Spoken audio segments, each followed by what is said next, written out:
It started with a mindset. At Danilings, circularity began in a humble room with a pedal-powered sewing machine and a promise. Waste nothing, value everything. Danilings started 1991. Small backyard business. Ngayon nasa medium na rin kami. We started with 1 employee and ngayon nasa 45 to 50 ang tauhan ng Danilings. They didn't call it circularity back then, but from the very beginning, every cut, every stitch, every choice was guided by it. Now, we've been doing that pala long time ago, itong circular economy. Nag-start na ako ng recycling ng mga old curtains into a new design. Sa mga kortina, maraming remnants yan. We make tote bags. Because of the use ng aming material optimizer, kita namin na may mga maliliit pa kami na pwedeng gamitin. Kino-convert na namin yun. Yung mga kahoy na pinagputulan namin, kinukuha yun ng aming wood supplier. Ginagamit naman nila yun into their kiln drying process. Yung aming sodas, may kumukuha na ginagamit sa farm nila. Yung thinner na pinagkagasan ng brass, nire-reuse pa namin yun. Minimix namin, ilalagyan namin ng kulay para gamitin. Ang dami naming wastage ng foam. I asked paano kaya namin nadidispose. Nakahanap naman kami ng shredding machine. Tapos yun, binibenta namin per 5 kilos. Nabawasan yung aming wastage, yung space na open. Nagkaroon kami ng other income. Ito naman mga bumibili, nagawa sila ng punan, stuffed toys. At Danilings, materials are given a second life, maintaining quality while bringing waste closer to zero. Honest ako sa kliyente kasi ang iniisip ko, why waste? Hindi akalain. Nagamit ko yung kanyang mga old cushions na i-ensure ko sa kanila na yung gagawin kong process ay good as new.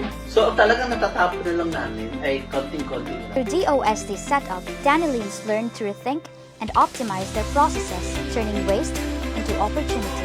Napansin namin mataas yung aming consumption sa kuryente. We requested from DOST NCR to conduct a energy audit. From there, implement namin kung ano yung recommendations. Ngayon, hindi na nahihirapan yung mga tao namin sa pagtingin ng mga ginagawa nilang items. Na-trigger yung namin, lalo na kapag sa solar tayo.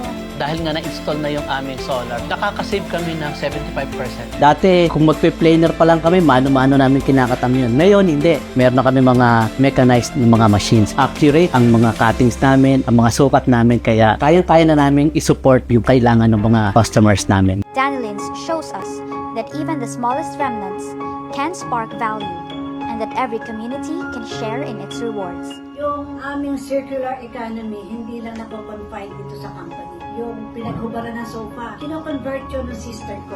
Binibenta naman yun sa bazaar.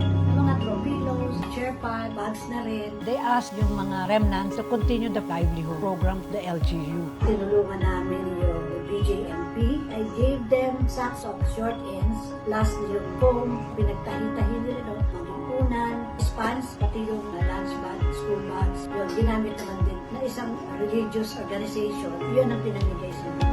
Danilings speaks of circularity within their company, but their vision goes further, bringing this advocacy beyond their walls. Ang plano namin maging holistic din yung aming approach dito sa circular economy. We're looking at having another building to house yung aming learning hub. Together with DOST PTRI, PCCI, CFIP, and other partners, Danilings champions the circular movement, one design at a time.